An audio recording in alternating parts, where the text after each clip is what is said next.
Vamos a iniciar la clase del día de hoy haciendo un breve recordatorio de lo que analizábamos la clase pasada, ¿sí? Decíamos que un juicio de amparo se inicia o es una acción, ¿por qué una acción? Porque evidentemente la acción conlleva a un juicio, ¿sí? Que este lo puede ejercitar cualquier persona únicamente ante los tribunales de la Federación, si es una acción, un medio de defensa que se tiene en contra de una norma general, contra actos o omisiones de la autoridad, ¿sí? A esto le vamos a conocer como actos reclamados, ¿sí?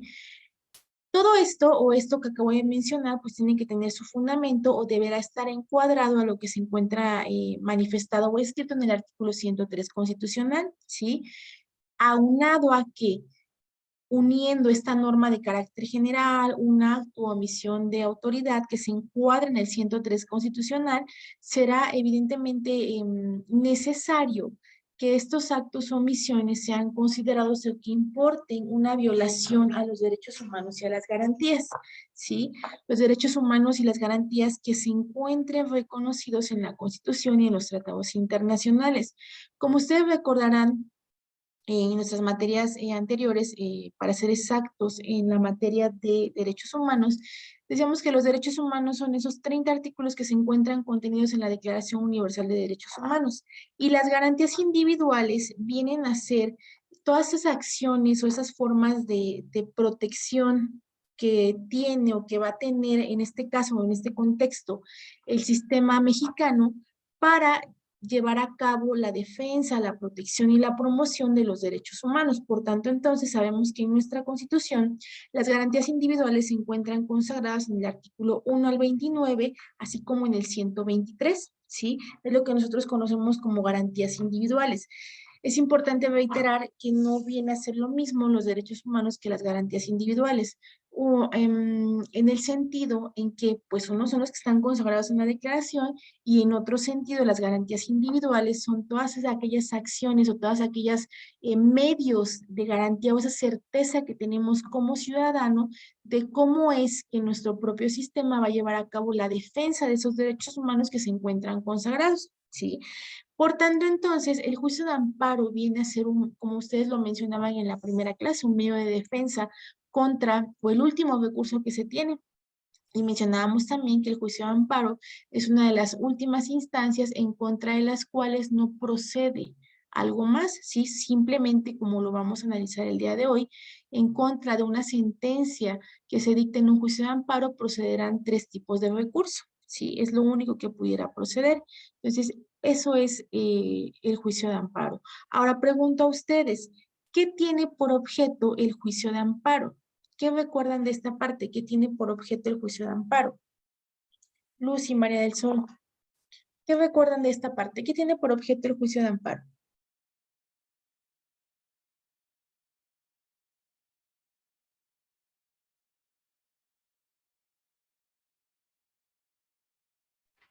Pues hacer valer sus derechos, ¿no? De Perdón, que si algo han sido violados, pues tienes la posibilidad de entablar un juicio y poder revocar esa sentencia o los daños a que ahora sí el quejoso considere que le han sido quitados. Ok, muy bien, perfecto. María del Sol, ¿qué consideras, o de acuerdo a lo que hemos estudiado, qué tiene por objeto el juicio de amparo?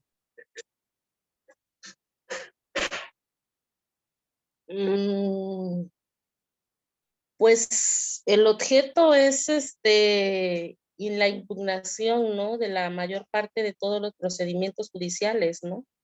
Ok, perfecto. Administrativos, proteger, ahora sí las garantías, individuales Muy bien, dar la y certeza, ¿no? resolver todas las controversias por leyes o autos de la autoridad que vinieran a restringir la soberanía de los estados. En este caso, cuando existe alguna laguna, podría ser, ¿no? En la propia ley o que fue viciado, ¿no? O Ujú. la sentencia, ¿no? Ok, Podría ser, ¿no? Es lo que entiendo. perfecto. Claro, muy bien, María del Sol, perfecto. Decíamos en términos generales que el juicio de amparo tiene como objeto la declaración de inconstitucionalidad de un acto que se está impugnando. Eso es lo que se busca o es el objeto del juicio de amparo. De igual manera se busca que se invalide o se haga la nulificación en relación con el agraviado. ¿Sí? Recordemos quién es el agraviado, pues la persona que tiene un detrimento en sus derechos humanos y garantías.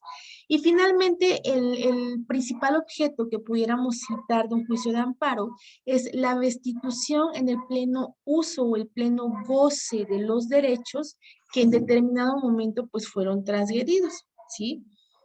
También mencionábamos la clase pasada que el juicio de amparo tiene tres características, es personal, la temporalidad que tiene, porque recordemos que la ley de amparo nos marca una temporalidad, sí, que les decía yo, marca en términos generales que son 15 días a partir de que se tiene conocimiento o se notifica acerca de la violación a derechos humanos y garantías y marca unas excepciones. ¿Sí? Pero en términos generales, la propia ley nos va a marcar que son 15 días, ¿sí? Como requisito básico para la procedencia del juicio de amparo, pues es la instancia de la parte agraviada. Aquí entendemos por instancia de la parte agraviada, que la parte agraviada es la que tiene que solicitar la intervención de la autoridad, ¿sí?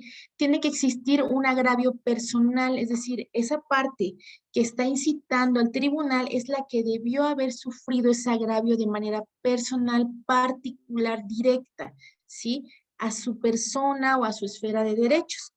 El amparo tiene un principio de definitividad. En contra del amparo no procede algún otro tipo de juicio. Decíamos, si hay recursos que proceden en contra de las sentencias que se dictan, pero regularmente o prácticamente este principio de definitividad nos marca que después del juicio de amparo no procede alguna otra instancia, ¿sí? También que es básicamente que todas las actuaciones que se lleven a cabo en el juicio de amparo, pues tendrán que apegarse a derecho. Uno muy importante es la suplencia de la queja deficiente. ¿Qué nos dice este principio de la suplencia de la queja deficiente? Que si el agraviado al momento de, obviamente por conducto de su abogado, de presentar o iniciar esta acción en un juicio de amparo, si su queja o los preceptos que él marca como agravio no alcanza o no cita de manera concreta o correcta el derecho, ¿sí? La autoridad tiene la facultad y la obligación de realizar este principio de suplencia de la queja deficiente. Tendrá que encuadrar entonces los conceptos de agravio al derecho, ¿sí? Y otro de igual manera importante que yo les mencionaba en la clase anterior es este principio que está íntimamente relacionado con lo que conocemos como la fórmula de Otero, ¿sí? Que es el principio de relatividad de la sentencia, que indica que derivado del principio de instancia de la parte agraviada, surge este principio de relatividad de la sentencia que nos marca que las sentencias que se dicten en un juicio de amparo únicamente tendrán validez y serán aplicables a la parte que promovió este juicio, ¿sí? Cosa que evidentemente o en la actualidad es algo que los juristas están poniendo en una tela de juicio, ¿sí? Que este principio de relatividad de la sentencia en algún momento pudiera llegar a ser violatorio de garantías, ¿sí? Y se está pensando, se está estudiando que este principio tal vez sufra algún tipo de modificación, ¿sí? Retomando igual partes importantes que vamos a estar analizando hoy, dígame quiénes son las partes en un juicio de amparo, quiénes recuerdan que son las partes en el juicio de amparo. Lucy, María del Sol, que estuvieron en la clase pasada, o Jenny, si leyeron. Es el quejoso. ¿Quién es el quejoso? Es la persona agraviada o la que promueve el juicio que se le han sido violadas sus garantías. Exactamente, ¿quién más? De ahí sigue la autoridad de responsable. Ajá, la autoridad responsable. Hacia quién va a ir, hacia qué autoridad le compete darle solución a eso. Y también está el tercero en interesado. Ok. Ok, muy bien. ¿Algo más, María del Sol, que quieras agregar a lo que nos acaba de mencionar Lucy?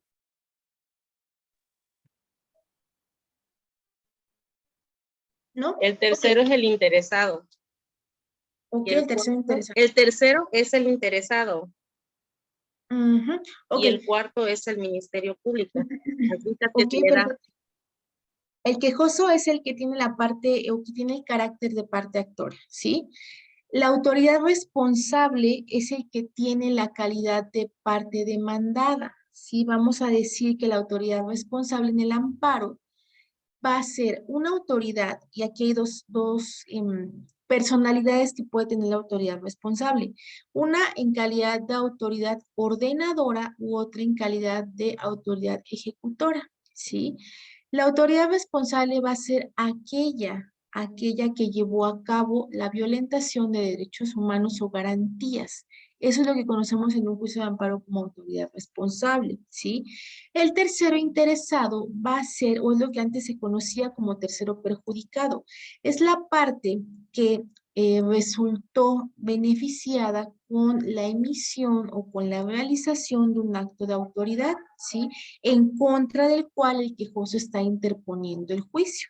Eso es lo que nosotros conocemos como un tercero interesado. Y como bien lo decía María del Sol, el cuarto interviniente o la cuarta persona que interviene en el juicio de amparo es el Ministerio Público Federal, ¿sí? ¿Por qué interviene el Ministerio Público Federal? No es porque vaya a ejecutar algún acto de investigación, alguna orden de aprehensión, no.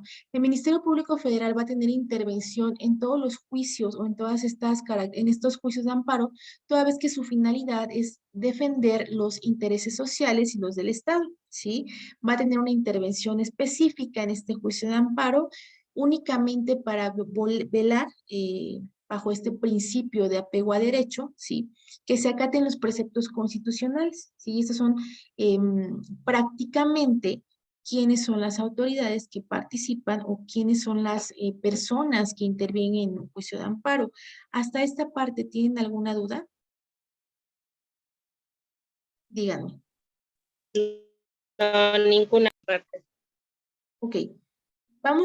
Voy a empezar a proyectar mi pantalla. Me dicen, por favor, si lo pueden ver. Ok.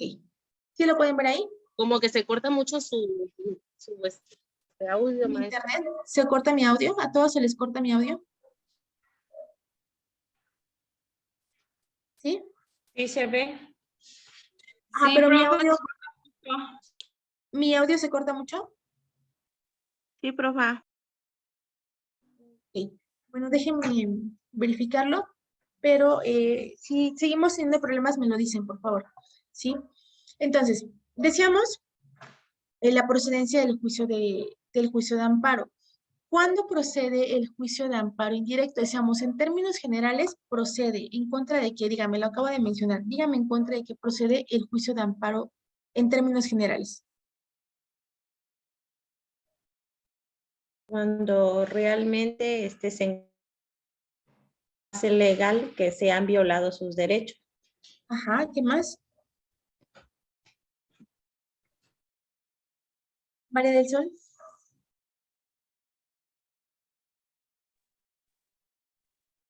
Maestra, yo no la escucho. Se escucha muy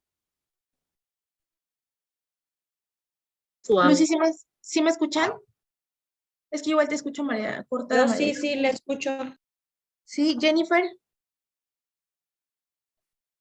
Se corta mucho, profe, y no logro entender lo que dice. Ok, sí, porque bueno, ya verifiqué mi conexión, pero sí está bien. A ver, déjeme ver así. Vamos a quitar un poco de esto.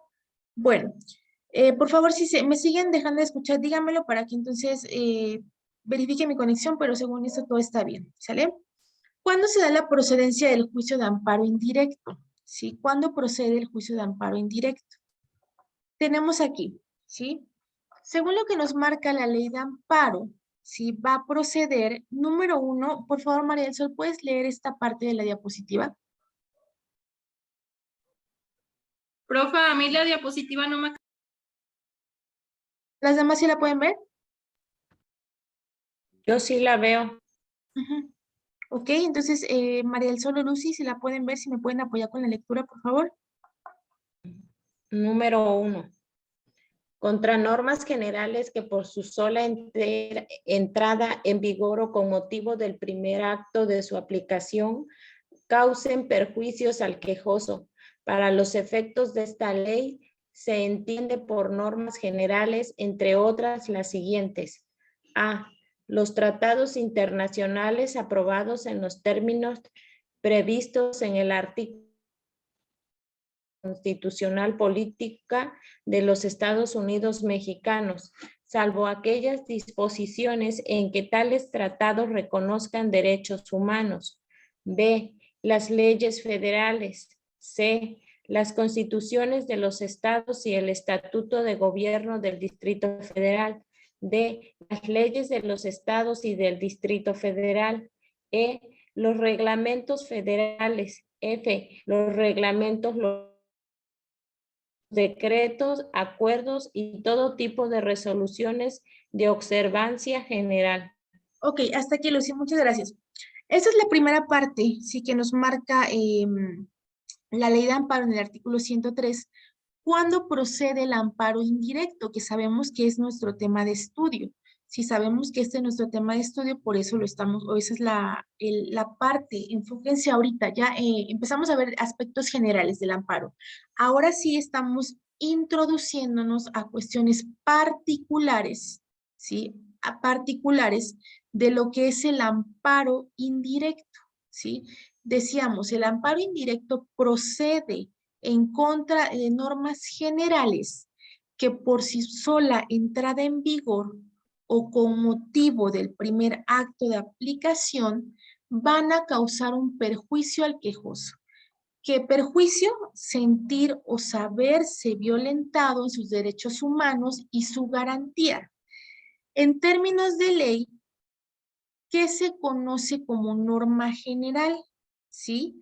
Pueden ser tratados internacionales aprobados o ratificados por México.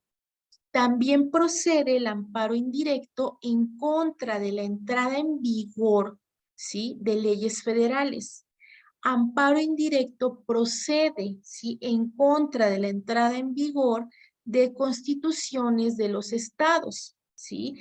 También en contra de las leyes de los estados, los reglamentos federales, los reglamentos locales y los decretos, ¿sí? O acuerdos. Recordemos que esto va a aplicar, si ustedes recuerdan y tienen presente cuál es la jerarquía de las normas, sabemos que hay normas de carácter federal, de carácter estatal y de carácter local, ¿sí?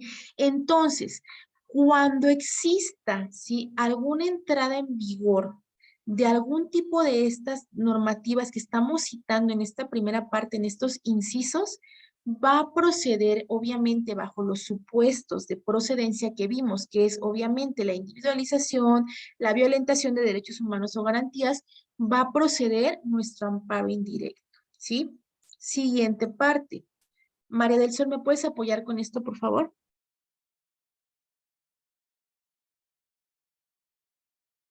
Aquí no me escucha. ¿Alguien más que está por ahí? Jennifer. ¿En qué Todavía parte no cambia su maestra? diapositiva. Acabo de entrar. ¿No cambió?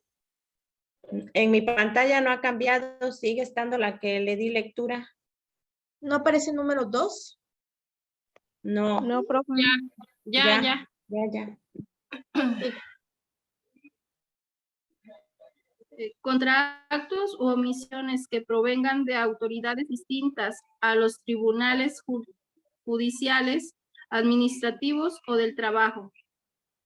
3. Contra actos, omisiones o resoluciones provenientes de un procedimiento administrativo seguido en forma de juicio, siempre que se trate de, inciso A, la resolución definitiva por violaciones cometidas en la misma resolución o durante el procedimiento si por virtud de estas últimas hubiere quedado sin defensa el quejoso, trascendiendo el resultado de la resolución. B, inciso B, actos en el procedimiento que sean de imposible reparación y entendiéndose por ellos los que afecten materialmente derechos sustantivos tutelados en la Constitución Política de los Estados Unidos Mexicanos y en los tratados internacionales de los Estados Unidos, sea parte. Ok, muchísimas gracias. Muchísimas gracias, Jenny. Nos habla entonces la fracción segunda del artículo 103 de la Ley de Amparo, que Procede también el amparo indirecto contra acto o omisión que sea proveniente de las autoridades de tribunales judiciales, administrativos o del trabajo. ¿Sí? Actos o omisiones que provienen de tribunales judiciales, administrativos o del trabajo. ¿Sí? Entonces, prácticamente, o esto es el mayor número de amparos que nosotros podemos encontrar en la práctica, ¿no? En contra de cualquier acto de autoridad, de una omisión de autoridad que tiene que, principal o que emana de un acto de autoridad, ¿sí? Que pueda ser judicial, que pueda ser administrativo, que pueda ser de tribunales del trabajo. También va a proceder el amparo indirecto en contra de actos, omisiones o resoluciones que derivan o que emanan de un procedimiento administrativo que se lleva a cabo en forma de juicio. Si no es lo mismo un procedimiento administrativo que un procedimiento judicial, sin embargo, cuando el procedimiento administrativo se lleva a cabo, se agota, ¿sí? También va a proceder un juicio de amparo indirecto, ¿sí? ¿Qué otra parte nos marca? ¿Qué otras circunstancias puede o es de procedencia del amparo indirecto? ¿Ya pudieron ver el cambio en la diapositiva? Si me pueden indicar, por favor. Está en el inciso B del artículo 3. Para mí Tiene que sigue la aparecer, misma que leí, profa. porque tiene que aparecer el número 4. No aparece. Aún no cambia. Porque ya lo cambiamos, espera un momento en lo que...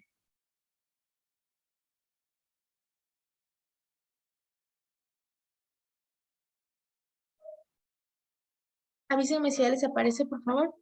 Ya cambió. ¿Ya? Ok, Ya. perfecto. Sí, fracción número 4, número 4 del artículo 103, ¿sí? Después, que nos indica, nos viene siguiendo, o nos sigue indicando los supuestos de procedencia del juicio de amparo indirecto, ¿sí? Nos dice que también procede el amparo indirecto en contra de actos de tribunales judiciales, administrativos o agrarios, ¿sí? También en la fracción número 5 nos dice que el amparo indirecto va a proceder contra actos en juicio cuyos efectos sean de imposible reparación, ¿sí? Es decir, aquellos que de manera material o fáctica van a tener afectación o van a causar una afectación en los derechos que se encuentran tutelados en la Constitución política, ¿sí? Y en los tratados internacionales. Y ojo, aquí nos dice, actos que estén dentro del juicio.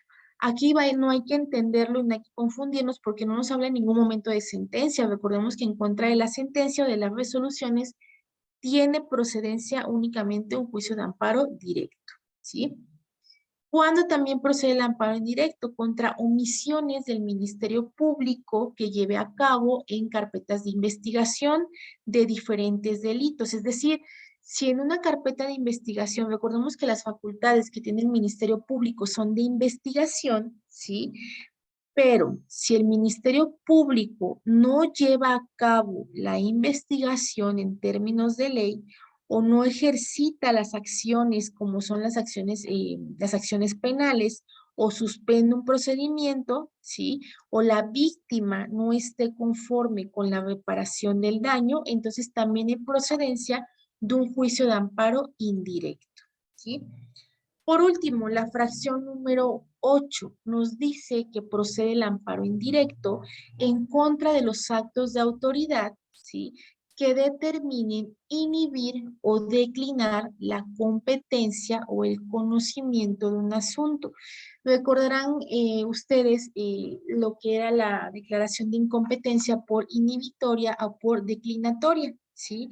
¿Qué era esto? Cuando la autoridad se excusaba de conocer de un asunto y entonces o no tenía competencia, ¿sí? Por las facultades que están marcadas en la ley y teníamos el carácter inhibitorio o el carácter declinatorio, ¿sí? El inhibitorio es cuando la autoridad superior inhibe al inferior de conocer de cierto asunto y la declinatoria es cuando la autoridad incompetente señala yo no soy competente de conocer de ese juicio, entonces declino y lanzo el asunto o mando el asunto a quien tenga competencia, ¿sí? En estos casos, y cuando se considere que estos actos de inhibitorio declaratorio o declinatoria son violentadores de derechos y que no se encuentran debidamente fundados o fundamentados, también procede el juicio de amparo indirecto, ¿sí? Ahora bien, ¿cómo está conformada una demanda de amparo indirecto? Díganme ustedes si pueden alcanzar a ver lo que se encuentra contenido en la diapositiva, que dice contenido de la demanda de amparo indirecto. ¿Sí lo pueden ver?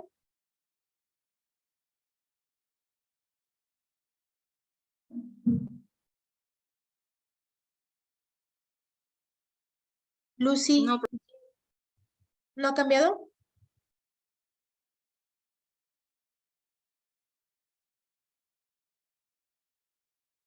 Ya cambió. Ok, ¿ya está? Por favor avísenme, porque a mí ya me aparece en mi pantalla. Dice contenido de la demanda de amparo indirecto. Ok, perfecto, muy bien, muchas gracias, Lucy. ¿Qué nos marca la ley? Cuando nosotros tengamos en la práctica que llevar a cabo la presentación o elaboración de una demanda de amparo, sabemos que hay formalidades judiciales que se deben de cumplir, ¿sí? ¿Qué es una formalidad? Pues son los requisitos que la ley nos señala para que dé admisión a nuestra acción, ¿sí? Son cuestiones básicas que deberán estar contenidas en nuestra demanda de amparo. Si bien es cierto que yo les hablaba del principio de suplencia de la queja deficiente, ¿sí? Ese principio se aboca únicamente a lo que es los preceptos que se consideran violados. Pero hay formalidades o requisitos que la demanda de manera formal y sustancial deberá contener. Por ejemplo, aquí en su diapositiva ustedes pueden apreciarlo. ¿Cuál es el contenido de una demanda de amparo indirecto? ¿Sí? Tiene que ser el nombre y domicilio del quejoso y del que promueven su nombre, quien en todo momento pues debe de acreditar su personalidad o de su representación, ¿sí? ¿Quién es el quejoso? Recuérdenme, ¿quién es el quejoso? Lucy, María del Sol, podría- Jenny, dime. ¿se podría decir la víctima, profe? Tiene carácter de demandante, ¿sí? Víctima, pues lo conocemos en la parte penal, ¿sí? Recordemos que estamos hablando de materia de amparo. El quejoso, vamos a definirlo de esta manera. El quejoso es la persona que ve violentada su esfera de derechos humanos y garantías individuales por conducto de lo que está encuadrado en el artículo 103 de la Ley de Amparo. El quejoso es aquella persona que ve violentados sus derechos humanos y garantías. Por eso está solicitando el amparo y protección de la justicia federal mediante la interposición de lo que es un amparo indirecto, ¿sí? Nuevamente, recordemos que el amparo indirecto procede en los supuestos que ya hemos estudiado, ¿sí? Entonces, en cualquiera de los supuestos, cuando una situación encuadre o una violentación encuadre en los supuestos que hemos mencionado en diapositivas anteriores, estamos hablando que tendremos que promover un juicio de amparo indirecto. Ahora bien, bueno, ya sabemos que lo vamos a promover. ¿Qué debe de contener mi demanda, mi escrito inicial de demanda? ¿Sí? Debe de contener el nombre y domicilio del quejoso, ¿sí? La persona, es decir, la persona que está promoviendo, así como el nombre de quien lo representa. ¿Quién creen en este caso que sea quien lo representa? Dígame. ¿Quién se imagina que puede representar a un quejoso Pues en este juicio de garantías? sería su abogado, bueno, que anteriormente se decía abogado, pero ahorita creo que ya los llaman como gestores. Ok, perfectamente, muy bien. Se les conoce en materia penal como asesor jurídico, ¿sí? En este caso, en lo que es el amparo, pues nuevamente es su representante, no es la persona que lo está representando y tiene que acreditar su representación. De igual manera, la demanda deberá contener el nombre y domicilio del tercero interesado. ¿Sí? ¿Quién es el tercero interesado? Otra persona que se ve beneficiada con la resolución o con la puesta en marcha o con la aplicación de una ley. ¿Sí? Si no conocemos quién es nuestro tercero interesado, tendremos que manifestar, ¿sí? Tenemos que hacer esa manifestación de que no conocemos quien ostente la calidad de tercero interesado y se tendrá que hacer esta manifestación bajo protesta de decir verdad. Es decir, manifiesto bajo protesta de decir verdad que desconozco quién tiene o quién puede tener la cualidad o calidad de tercero interesado, ¿sí? También se tendrá que especificar, y como lo podemos ver en nuestra fracción número 3, la autoridad o autoridades responsables. ¿Quiénes son las autoridades responsables? Dígame, ¿quiénes son?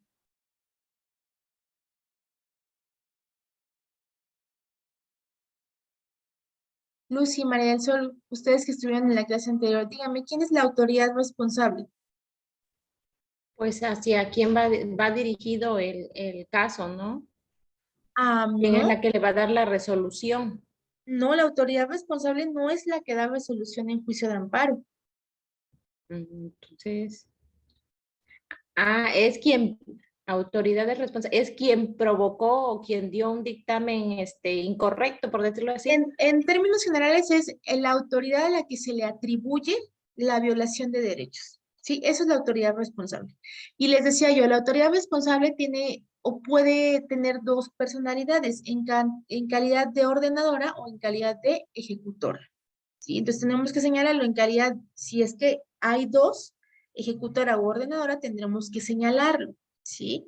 Esto es dentro de un juicio. Ahora bien, ¿qué pasa cuando ubicándonos en el amparo indirecto, ¿sí? Se van a impugnar normas generales? Si decíamos, el amparo indirecto procede en contra de la aplicación de normas generales que en todo momento consideremos son violatorias de derechos humanos. ¿Qué pasa en este caso? ¿Quién va a ser la autoridad responsable? Va a ser aquel titular de los órganos del Estado a los que la ley otorgue la promulgación o se les encomiende la promulgación, ¿sí? En este caso, sabemos que tendrá que ser la autoridad que promulga la ley que es violatoria de derechos y es a quien vamos a señalar nosotros como autoridad responsable, ¿sí? En el inciso 4 nos marca que la norma general, acto u omisión que cada o que de cada autoridad se reclame. ¿Qué señalo esto? Es decir, yo señalo a mi autoridad, ya sea ordenadora o ejecutora, y le señalo la norma o el acto o la omisión que realizó, es decir, lo que estamos reclamando de cada una, ¿sí? También nuestra demanda de amparo, sí, deberá contener los hechos o abstenciones que se consideran son los antecedentes del acto reclamado, ¿sí? O que van a ser lo que se considera como fundamento de concepto de violación, ¿sí?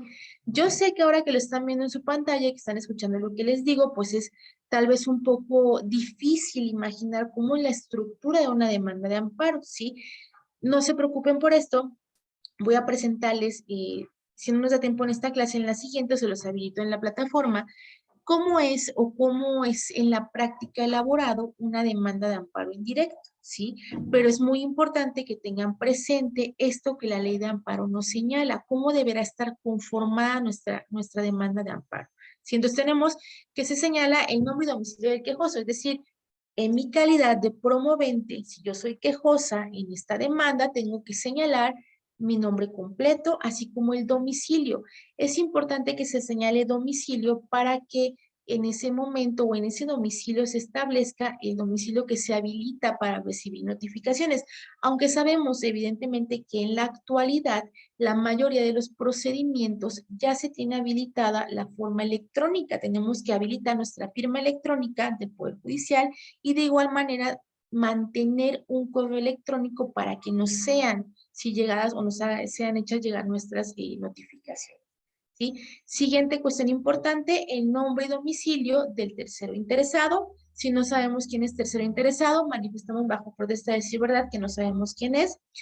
Punto muy importante, y nos lo dice nuestra tercera fracción, tendremos que señalar quién es o quiénes son las autoridades responsables. Nuevamente, autoridades responsables son aquellas a las que se les atribuye la acción o omisión violatoria de garantías, ¿sí? Punto muy importante, inciso o en la fracción número 4 lo vemos. Se tendrá que señalar la norma general, acto u omisión que estamos reclamando de cada autoridad, ¿sí? Y también se señalan, bajo protesta de decir verdad, los hechos o abstenciones que constituyan los antecedentes del acto reclamado, ¿sí? Siguiente parte. Pueden ver este cambio de diapositiva. Tiene una fracción que dice 6. Todavía no. ¿Todavía no? Ok, vamos a esperar un poco, por favor. Ya se Ah, ve. dice, ok, muy bien, muchísimas gracias. ¿Sí? Sexto punto importante que debe contener nuestra demanda de amparo, ¿sí? Los preceptos de violación. Se llama así el capítulo. Basta, voy a decir preceptos de violación. ¿Qué va en este capítulo? Van los artículos, ¿sí? O van lo que conforma el artículo primero de la ley de amparo, ¿sí? Los preceptos o los derechos humanos y garantías, ¿sí? Que estamos reclamando o que estamos considerando son violentados. ¿Sí? Se llama así preceptos de violación. Y ahí vamos a especificar cuáles son los derechos humanos o garantías, ¿sí? Y en qué norma están contenidas y que consideramos se encuentran siendo violentadas por un acto o omisión de autoridad, ¿sí?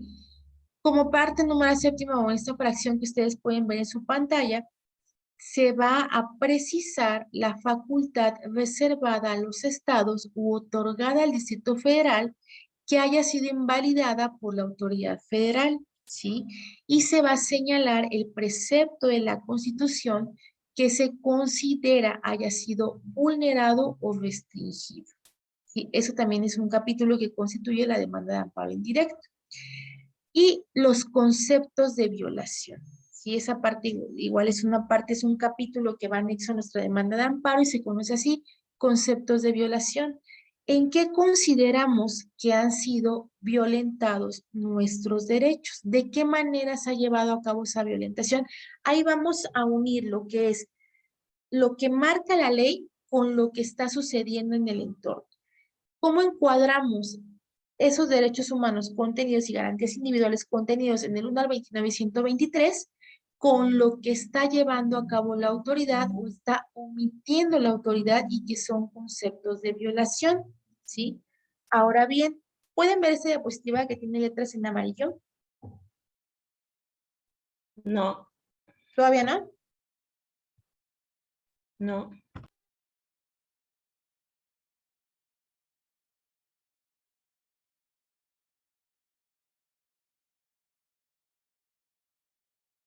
¿Aún no? Dígame. Si ya todavía no lo ven.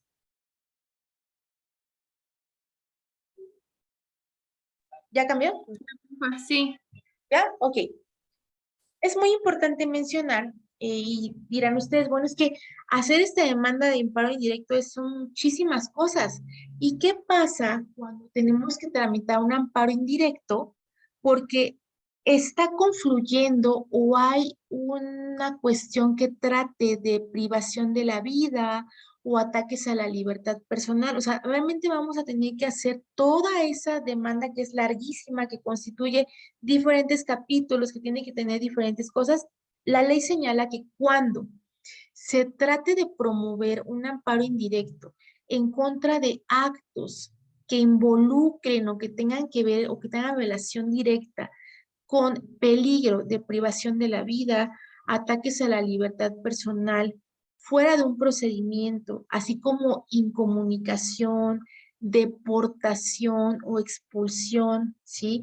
Lo que es la proscripción o el destierro, o la incorporación forzosa al ejército, a la Armada o Fuerza Aérea Nacionales, ¿sí? Y si es que el agraviado se encuentra imposibilitado para promover el amparo, es decir, que no tenga ese tiempo para contratar a un abogado, redacten un amparo, no exista el tiempo porque hay algo que está vulnerando sus derechos y que pone en peligro su vida, su libertad, o que se le esté obligando tal vez, o que se le esté llevando a cabo una extradición, o que se le esté obligando a que se incorpore a la Fuerza Aérea o al Ejército, ¿qué va a pasar? ¿Sí? Va a promover o va a poder promover solamente en estos casos que ustedes pueden ver, va a poder promover el juicio de amparo indirecto cualquier otra persona en su nombre y su representación, aunque esta persona sea menor de edad, ¿sí? La ley nos hace esta especificación y es muy clara al señalar que cuando confluyan cualquiera de estos supuestos que hemos mencionado, bastará con que cualquier otra persona en nombre y representación de la otra persona que se encuentran siendo vulnerados sus derechos promueva juicio de amparo, ¿sí? Aunque la persona sea menor de edad, ¿sí? ¿Cómo va a ser este trámite? ¿Sí? ¿Cómo lo van a realizar? La persona que está representando a la otra tendrá que expresar, número 1, el acto reclamado, ¿sí? 2, la autoridad que lo ha ordenado, si es que tiene conocimiento. Si no tiene conocimiento y no puede manifestarlo, no es necesario que lo haga, ¿sí? También tendrá que manifestar la autoridad que lo está ejecutando o está tratando de ejecutar cierto acto de los que hemos mencionado. Y, punto muy importante, el lugar en el cual se encuentra el quejoso, es decir, la persona que ve vulnerados sus derechos. Bastará solamente con eso y no cubrir todos los otros requisitos que hemos visto en las fracciones anteriores. ¿Por qué? Porque son supuestos y excepciones que la propia ley marca, ¿sí? Ahora bien, ¿cómo es el procedimiento de amparo? ¿Pueden ver en su pantalla este diagrama? Son varios cuadritos naranja. ¿Los pueden ver? Díganme, si no, en cuanto lo Todavía vean, no. en cuanto lo vean me avisan, por favor.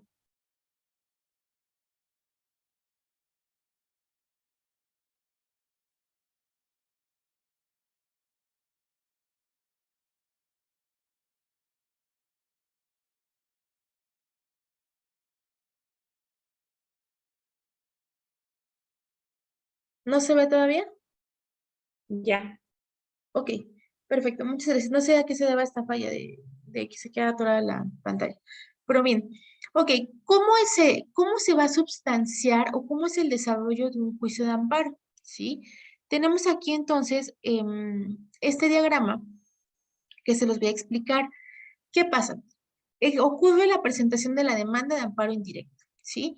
Sabemos que la demanda de amparo indirecto tendrá que estar fundamentada únicamente, pues, el fundamento 103, 107 constitucional, así como 103 de la ley de amparo, ¿sí? Donde nos habla de los supuestos en los que procede el juicio de amparo indirecto, ¿sí?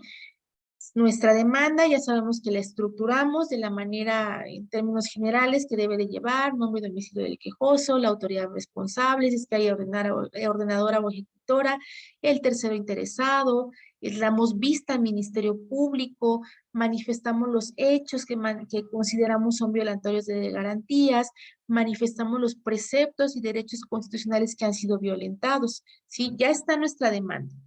¿Qué pasa? La vamos a presentar. ¿Sí? ¿Y ante quién la vamos a presentar? Ahorita les voy a explicar quién tiene conocimiento de la demanda de amparo, ¿sí? Pero ustedes pueden ver en su pantalla que se presenta la demanda de amparo, ¿sí?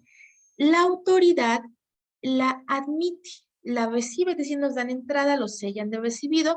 La demanda se presenta de manera física o por medios electrónicos, ¿sí? La ley es muy específica, puede ser de manera física o por medios electrónicos.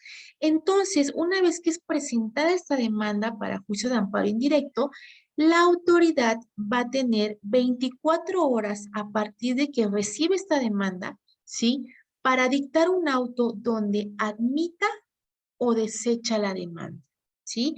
La tendrá que admitir o la va a desechar en caso de que no cumpla, ¿sí? Con los supuestos que marca la ley, es decir, puede que presentamos un amparo indirecto, pero resulta que no era indirecto, era directo por la resolución que intenta atacar. La autoridad tiene 24 horas para admitir o desechar. Y en todo caso, si admite la demanda, tendrá que realizar en caso de que existan prevenciones. ¿Qué son las prevenciones? Por ejemplo, decir, admito tu demanda, pero tal vez no me señalaste quién es la autoridad responsable. Te prevengo para que en el término de 3 días hábiles subsanes esa falta que tuviste, ¿sí? Está admitida, pero hay una prevención, algo que tenemos que subsanar. Esto puede o puede que no pase y puede que únicamente no las admitan y prosigamos a lo siguiente, ¿sí?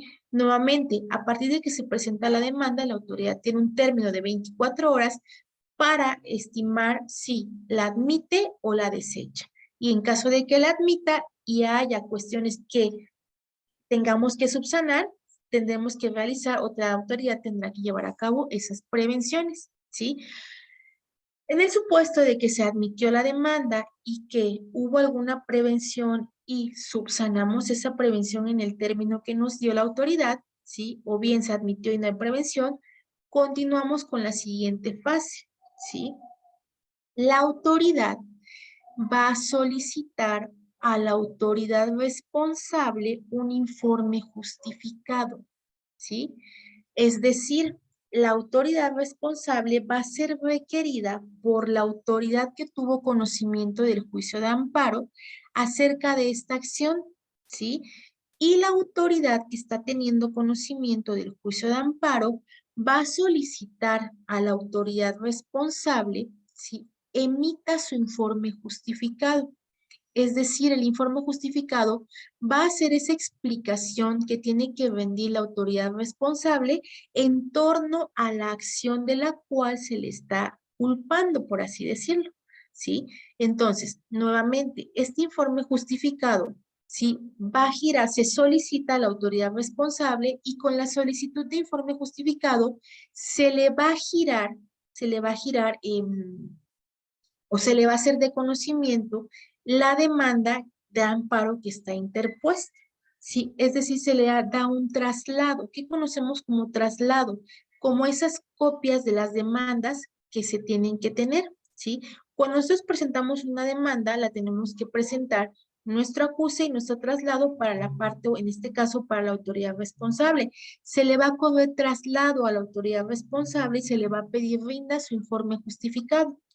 La autoridad responsable en este informe justificado tendrá que informar si o es un medio que tiene para hacer valer, ¿sí?, o manifestar que tal vez no tiene injerencia o no llevó a cabo la violentación de algún tipo de derecho. En ese informe justificado es lo que tiene que hacer valer la autoridad responsable, ¿sí?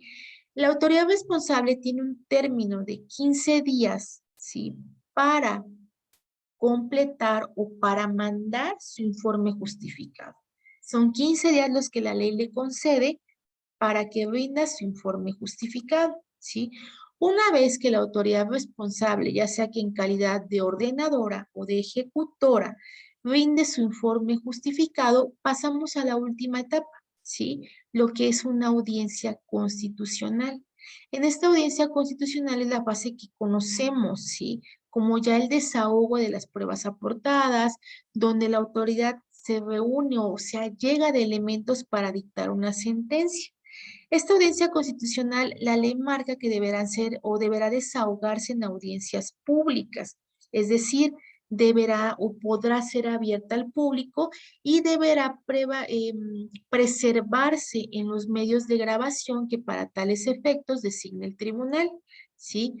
¿Por qué está o por qué podemos ver aquí en nuestra pantalla que dice 8 días, ¿sí?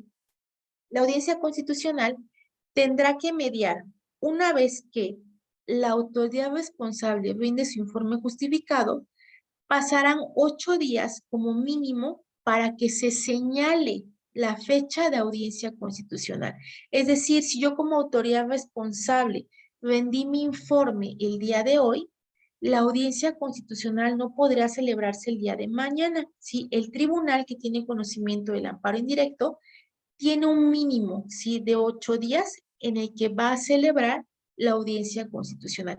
Esto con la finalidad de llevar a cabo el estudio, tanto de lo contenido en la demanda, como si es que la parte quejosa presentó algún peritaje, presentó pruebas que se tengan que preparar o se tengan que desahogar, previo a la celebración de la audiencia constitucional, sí que es donde se va a llevar a cabo o donde la autoridad se allega de todos los medios para poder dictar ya una sentencia, ¿sí?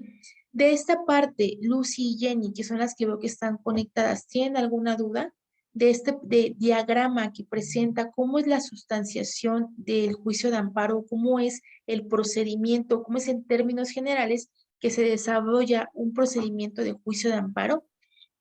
Obviamente aquí lo ven muy resumido, ¿sí? No quiero decir con esto que este es únicamente para que ustedes puedan tener un bosquejo de cómo es que se lleva a cabo un juicio de amparo. Ahora bien, ¿qué resulta importante?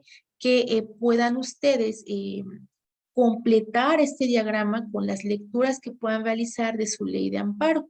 Sí, con el momento de que ustedes lean la ley de amparo se van a dar cuenta que la infinidad de artículos deriva precisamente o está conceptualizada en este mapa o en este diagrama que ustedes pueden ver en su pantalla. Lucy y Jenny, ¿alguna duda que tengan respecto a esto? No, profe. ¿No? Ok.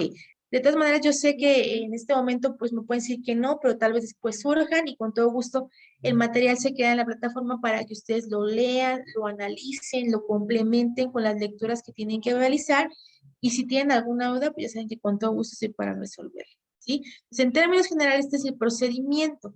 Ahora bien, ¿pueden ver esta diapositiva que ya cambió? Todavía no. Ok. Bueno, en esta diapositiva señalamos que las audiencias, ¿sí? Las que mencionamos o la audiencia constitucional va a ser pública, ¿sí? Esta audiencia va a ser abierta y en esta audiencia se va a proceder a la revelación de constancias, videograbaciones que se van a analizar y que van a ser íntegramente probadas y desahogadas, ¿sí? Las audiencias, nuevamente, sabemos que los principios del sistema judicial, pues es que la publicidad, ¿cómo garantizamos la publicidad? Pues al momento de que las audiencias son grabadas, ¿sí? Esa es la forma en la que se garantiza. Ahora bien, siguiente diapositiva, díganme ustedes, ¿lo pueden ver? Trata del informe justificado. Viendo la que dice las audiencias serán públicas. No, ya cambió a informe justificado.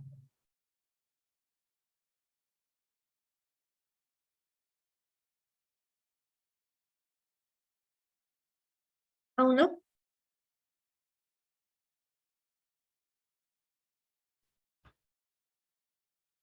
Todavía no. Ya cambió. ¿Ya? Ok. Nos dice que el informe justificado, recuérdenme, ¿quién va a rendir el informe justificado? ¿A quién le vamos a pedir el informe justificado? Díganme ustedes. ¿Va a ser la autoridad competente? No, ¿a quién le vamos a pedir el informe justificado? Recuerden que el informe justificado se lo vamos a pedir a la autoridad responsable, es decir, la autoridad que se considera cometió una violación en contra de derechos humanos o garantías individuales, ¿sí? En términos generales, ¿qué es un informe justificado? Es un informe, ¿sí? Donde se van a exponer tanto razonamientos como fundamentos apegados a derecho que se estimen pertinentes para sostener la improcederncia del juicio de amparo, ¿sí? Así como la constitucionalidad y la legalidad del acto que la parte quejosa está considerando o está manifestando como acto reclamado, ¿sí? En este caso, el informe justificado que rinde la autoridad responsable tendrá que ir acompañado de lo que podemos llamar como pruebas para justificar lo que está manifestando en este informe justificado. Para que ustedes o para que podamos entender esta parte del informe justificado, va a ser como ese medio de defensa que tiene la autoridad responsable para convencer, ¿sí?, a la autoridad que está teniendo conocimiento de este juicio de amparo, que en efecto el juicio de amparo que está promoviendo el quejoso no tiene procedencia o no está pegado a derecho. Y que en todo momento la acción o la omisión que manifestó como autoridad, ¿sí?, tenía legalidad. Dime, Lucy. Entonces, como quien dice, el informe de justificado lo va a dar, ahora sí, quien dictaminó esa sentencia y va a explicar el por qué dio, en qué se basó, Ok, pero tiene que estar entre las normas o las leyes que él aplicó. Ok, muy bien, Lucy. Bien, es correcto lo que dices, a excepción de que me manifiestas que es una sentencia, ¿sí? Si vamos a hablar de sentencia, estamos hablando de amparo directo, ¿sí? También existe el informe justificado en el amparo directo, ¿sí? Nada más que en este momento estamos abocándonos al indirecto. Y si es cierto, el informe justificado va en los dos tipos de amparo, ¿sí? En los dos. Pero en este caso, en este informe justificado, es esta parte que la autoridad responsable, que recordemos que la autoridad responsable es la que lleva a cabo o manifiesta o por conducto de una acción o de una omisión o de una declaración de ley, lleva a cabo una violación de derechos humanos y garantías. Entonces, esta autoridad, que es la autoridad responsable, el juez que tiene conocimiento del juicio de amparo le va a pedir rinda su informe justificado. Y en este informe justificado, la autoridad responsable es la oportunidad que tiene para exponer sus fundamentos de derecho y sus razonamientos que él estima pertinentes para que la autoridad desestime el juicio de amparo que ha interpuesto el quejoso. Y aparte, en este informe justificado, la autoridad responsable tendrá que adherir o tendrá que integrar, ¿sí? Tanto copias certificadas o constancias para apoyar lo que está manifestando, ¿sí? Nuevamente, el informe justificado únicamente lo van a rendir las autoridades que son responsables, ¿sí? ¿Hasta aquí tiene una duda de esta parte? Díganme. Lucy. No, profa, no. Muy bien. Perfecto. Continuando con esto, hay otra parte que necesitamos conocer del juicio de amparo indirecto. Díganme si pueden ver en su pantalla una diapositiva que dice suspensión del acto reclamado. ¿Todavía no? No, Ok, vamos a esperar un momento en lo que carga, por favor.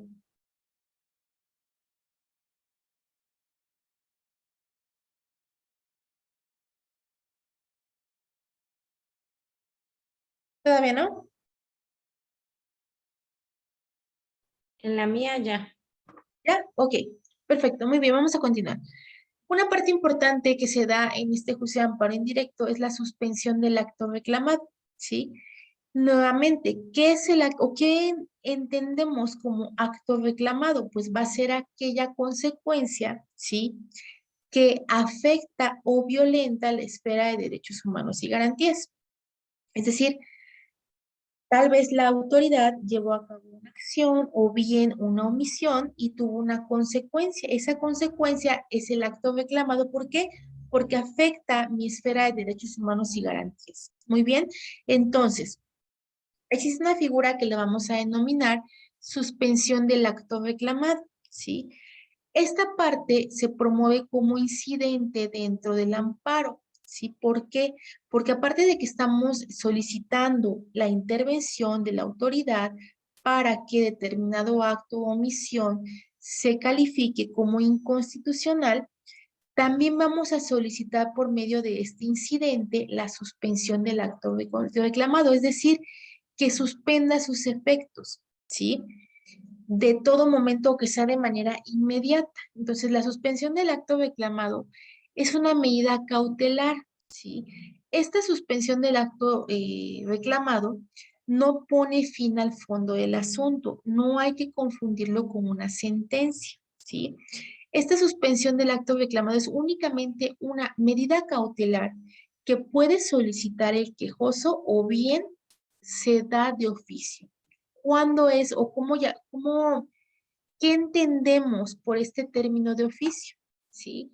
Que no lo solicitan las partes. La autoridad, por facultades de ley, tiene que decretarlo, ¿sí? El artículo 125 de la Ley de Amparo señala que la suspensión del acto reclamado se va a decretar de oficio o a petición del quejoso. Hay dos maneras de que se decrete la suspensión del acto reclamado, ¿sí?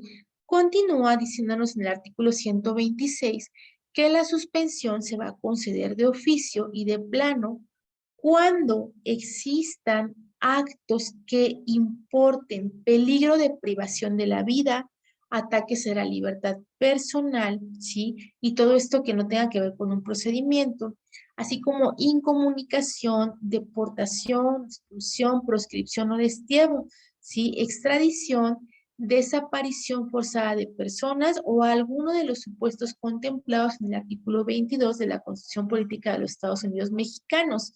Y de igual manera la incorporación forzosa al ejército, armada o fuerza aérea. Entonces, en este caso vamos a entender la suspensión del acto reclamado, ¿sí? Como una medida cautelar que procede de oficio, es decir, la autoridad tendrá que decretarla. Por ejemplo, en el caso, ¿sí? De que exista incorporación forzada de una persona al ejército armado, Fuerza Aérea Nacionales, ¿sí? La autoridad de oficio decretará que de manera inmediata se suspenda, ¿sí? Esa falta de libertad de la persona. ¿Por qué? Porque lo están obligando a llevar a cabo una acción, ¿sí? La suspensión del acto importa que en ese momento determinado la autoridad solicita se suspenda esa acción que está llevando a cabo una violentación de derechos. Pero esta suspensión del acto reclamado no pone fin al procedimiento o no pone fin al juicio de amparo. Es únicamente una medida cautelar en lo que se sustancia todo el procedimiento, todo el juicio de amparo, ¿sí? Es una medida que se toma porque es de carácter emergente. Pero ojo aquí, la suspensión del acto reclamado no va a poner fin a lo que estamos reclamando en el juicio de amparo, ¿sí? Ahora bien, ¿sí? Se preguntarán ustedes, ¿y entonces cuándo no procede el juicio de amparo? ¿Sí? ¿Pueden ver esta diapositiva que dice artículo 61?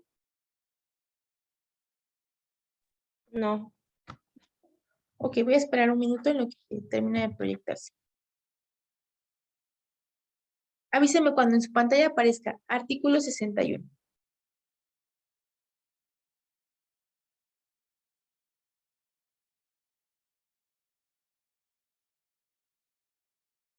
¿Ya la pueden ver? Sí. Ok, perfecto. ¿Qué pasa entonces? Ya vimos los supuestos de procedencia en nuestra primera clase del juicio de amparo directo y ahora vimos los del juicio de amparo indirecto, ¿no? ¿Cuáles son los supuestos en los que procede? Y se preguntarán ustedes, ¿cuándo es que no procede un juicio de amparo? ¿Sí? Porque pudiera ser que tendríamos esa creencia de que el juicio de amparo procede en contra de cualquier situación, ¿no? Que es nuestra última instancia, que es el garante de derechos humanos y de garantías individuales. Pero resulta que la ley de amparo nos dice en su artículo 61 que el juicio de amparo es improcedente, es decir, no va a proceder, no cabe el juicio, no nos van a dar entrada a nuestro recurso. ¿Por qué? Porque no tiene facultades, no hay procedencia del juicio de amparo. ¿Contra qué? ¿Sí? Contra adiciones o reformas a la Constitución Política de los Estados Unidos Mexicanos. De igual manera, contra actos de la Suprema Corte de Justicia de la Nación, ¿sí? También contra actos del Consejo de la Judicatura Federal y contra resoluciones dictadas por el Tribunal Electoral del Poder Judicial de la Federación. En su primera parte, el artículo 61 de la Ley de Amparo nos marca esto, cuándo es improcedente, tanto amparo directo como amparo indirecto. ¿Sí? En términos generales, no hay o no cabe juicio de amparo ni directo ni indirecto en los supuestos marcados en el artículo 61 de la Ley de Amparo. Ahora, ustedes únicamente en su pantalla pueden apreciar 4 supuestos. ¿Qué voy a encargarles como actividad? Únicamente que lleven a cabo la lectura del artículo 61 de manera complementaria. Pues, por eso ustedes pueden observar aquí en su pantalla que le puse unos puntos suspensivos. ¿Por qué? Porque el artículo 61 está integrado de más incisos, ¿sí? Que obviamente esos son los que yo les pido que pues lleven a cabo una lectura, ¿sí? Durante esta semana. ¿Por qué? Porque los vamos a comentar en la siguiente clase, ¿sí? Entonces, en esta diapositiva podemos ver la improcedencia del juicio de amparo. Nuevamente, recordemos que esta improcedencia que estamos marcando, que estamos estudiando, es en referencia tanto a amparo directo como amparo indirecto, ¿sí? Se les va a quedar, y anótenlo, tomen nota, únicamente lectura. Nuevamente, cuando yo pido lecturas, no les pido en este momento algún tipo de producto, de mapa, algo, no, únicamente leerlo para que lo tengamos contemplado, ¿sí? Siguiente tema, plazos, ¿sí? ¿Pueden ver esta diapositiva de plazos en su laminilla? Lucy, Todavía no. Profa, lo vamos a leer, pero es de la ley orgánica. de la ley de amparo, de la ley De de la amparo. ley de amparo. 61 de la ley de amparo.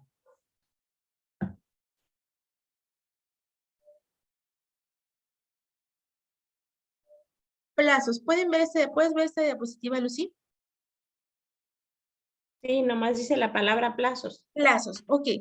¿Cuáles son los plazos para la interposición de la demanda de amparo? ¿Sí? Ahora bien, ya cambié, ¿la puedes apreciar, Lucy? Todavía no. Ok.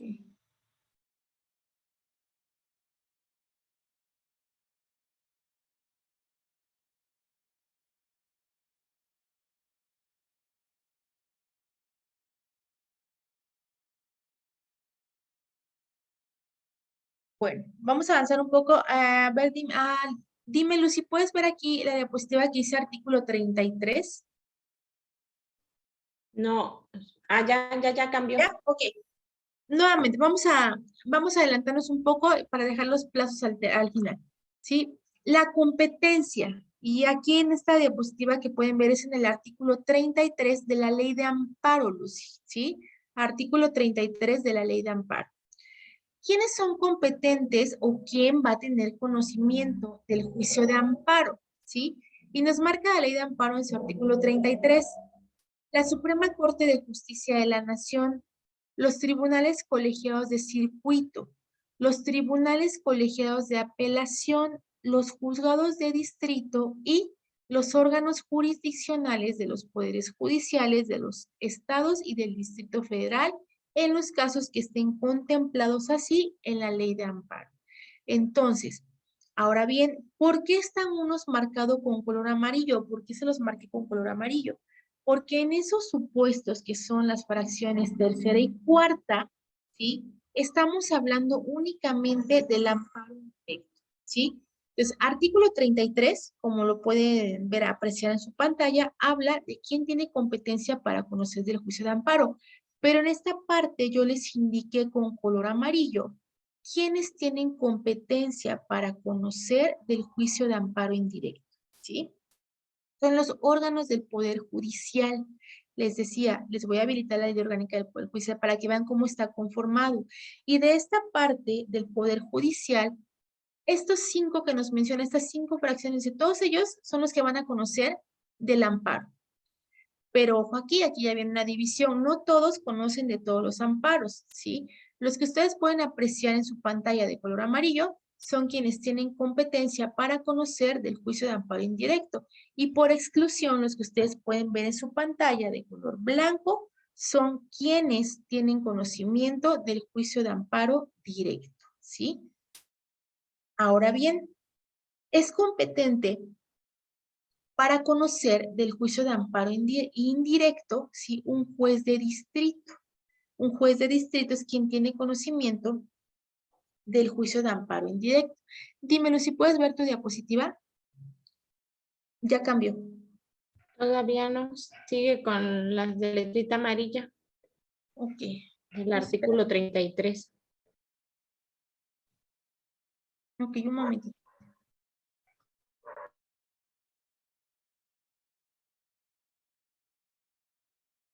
¿Ya lo puedes ver, no? ¿No? Ya. Ok, Lucy, léeme esta diapositiva, por favor. Medios de impugnación. En el juicio de amparo solo se admitirán los recursos de revisión. Ya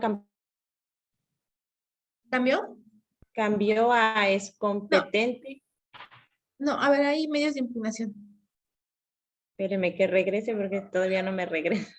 Tampoco, no sé qué le sucede, si es la aplicación o es mi computadora o qué es.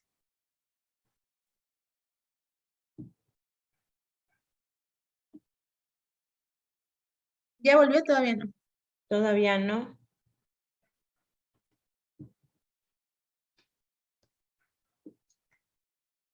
Ya regresó. Ok, a ver, Lucy, por favor.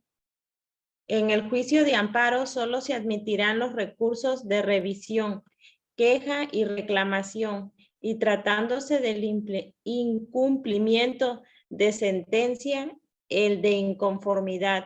Los medios de impugnación, así como los escritos y promociones que se realicen en ellos, podrán ser presentados en forma impresa o electrónicamente. Ok, muy bien. Decíamos, atendiendo al principio de definitividad, ¿no? Que tal vez pudiéramos decir, bueno, maestra, pero usted dice que impera el principio de definitividad. ¿Qué pasa con esto? ¿No? Es cierto, el amparo tiene el carácter de definitivo, pero goza también de medios de impugnación. Es decir, ¿qué hay o cómo se puede impugnar una resolución de amparo?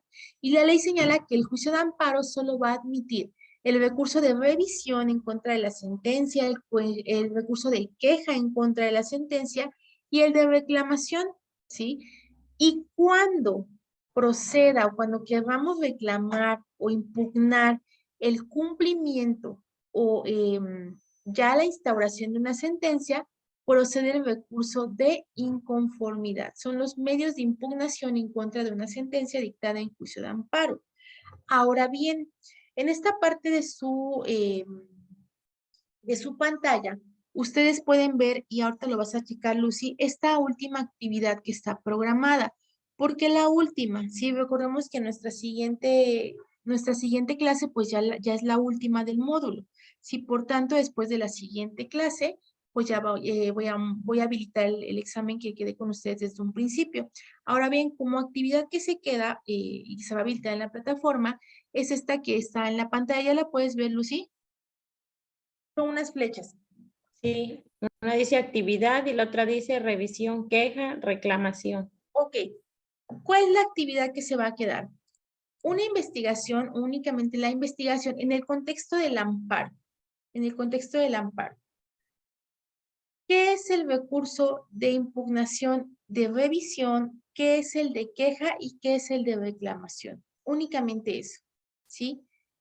¿Qué es en el contexto del amparo el recurso de revisión, de queja y de reclamación? ¿Sí?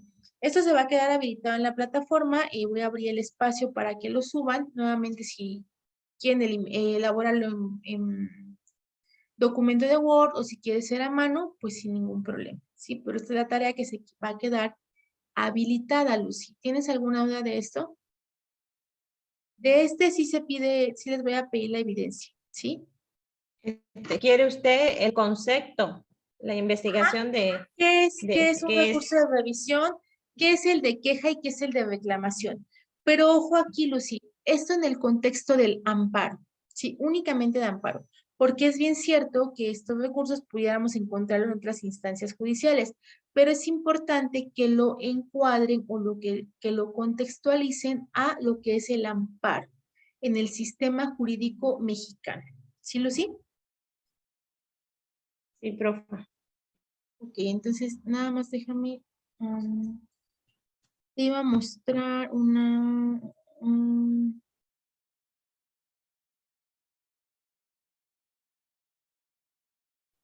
dame un segundo, Lucy.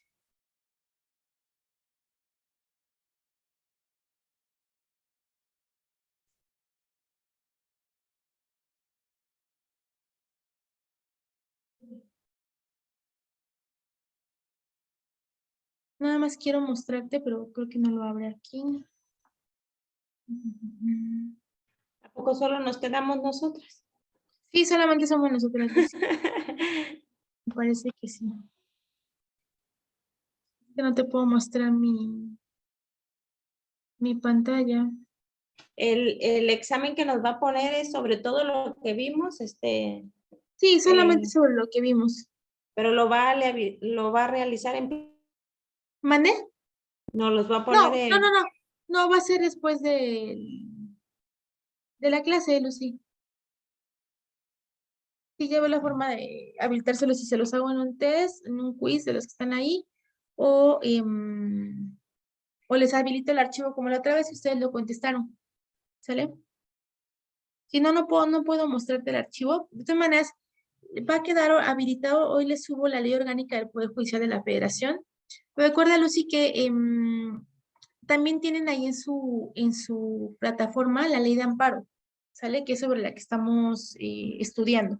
La Ley Orgánica, pues, del Poder Judicial de la Federación, pues, nos va a servir para saber cómo está compuesto el Poder Judicial en la Federación, ¿sí? Quiénes son los órganos, cómo están divididos, qué facultades tienen, quiénes lo conforman, todo esto, ¿no? ¿Cuál es la facultad de la Suprema Corte de Justicia de la Nación?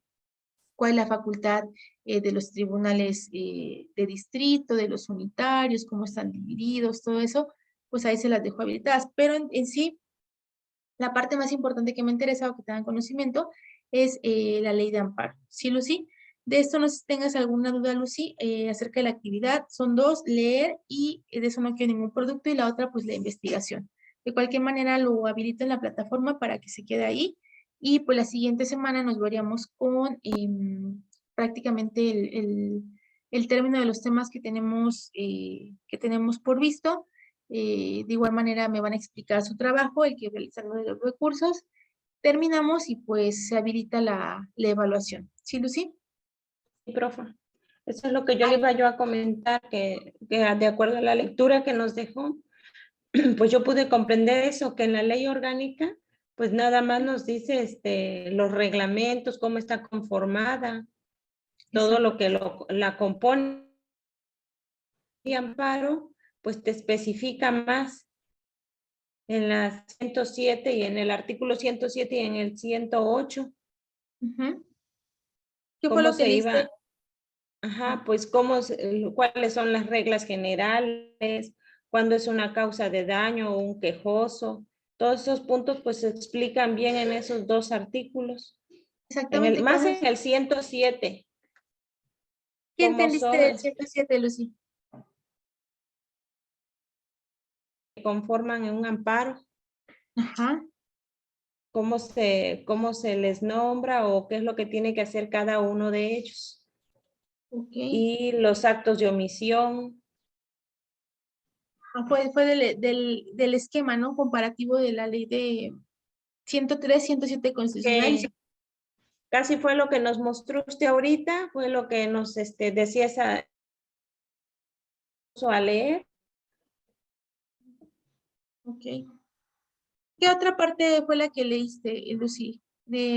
Aparte había una que les dejé, bueno, de este principio de definitividad que ya hemos comentado, ¿no? Y de igual manera, por ejemplo, viendo tu trabajo, Lucy, en el esquema que les pedí, me dices, ¿no? Acerca del juicio de amparo indirecto. Me pones ahí los encargados, ¿no? ¿Quiénes son los encargados? Los tribunales de la Federación resuelven de la controversia que se suscite.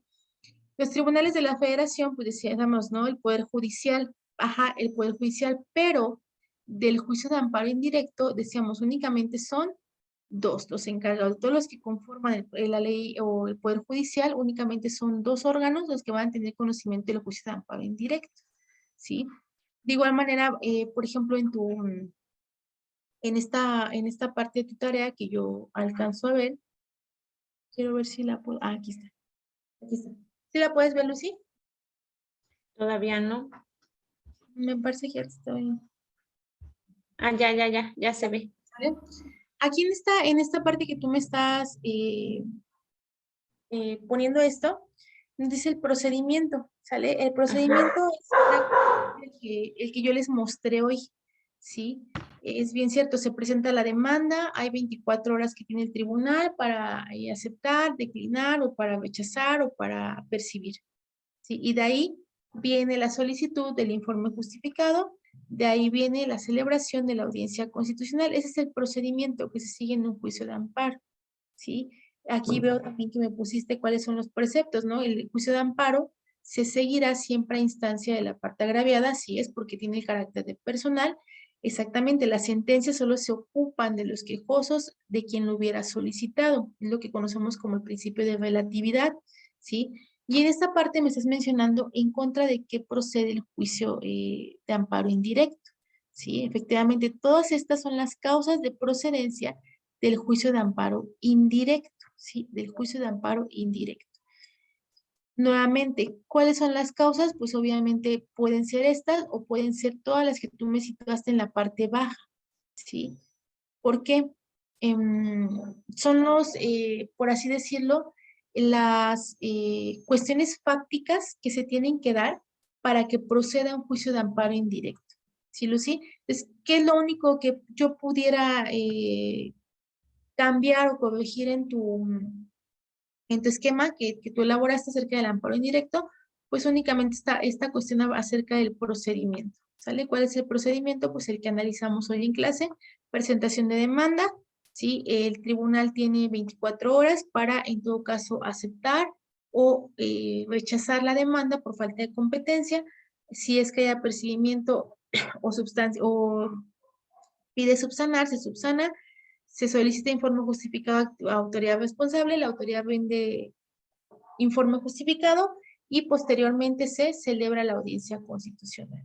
Eso es tal vez lo que yo te podría observar en esta parte que tú me lees, Lucy. Por lo demás, pues únicamente todo esto pues son causas y únicamente los encargados pues son los que presenté hoy en la diapositiva, los que estaban indicados en letra de color amarillo. ¿Sí, Lucy? Sí, profe. Perfecto. Muy bien, Lucy. Pues entonces, no sé si tengas alguna otra duda, alguna otra cuestión en la que te pueda apoyar. No, profe, por el momento no. ¿No? Entonces, Lucy, pues con todo gusto y a todas las demás, que en el momento de que van la grabación, pues nos vemos en nuestra siguiente clase ya para que empecemos a cerrar y pues posterior la habilitación de la evaluación. ¿Sí, Lucy? Sí, profe. Ok, muchísimas gracias, Lucy. Cualquier cuestión que tengan o que tengas o que tengan pendiente, pues con todo gusto saben que estoy para servirles. Muchísimas gracias. Igualmente, profe. Excelente Hasta noche. Nos mañana. vemos.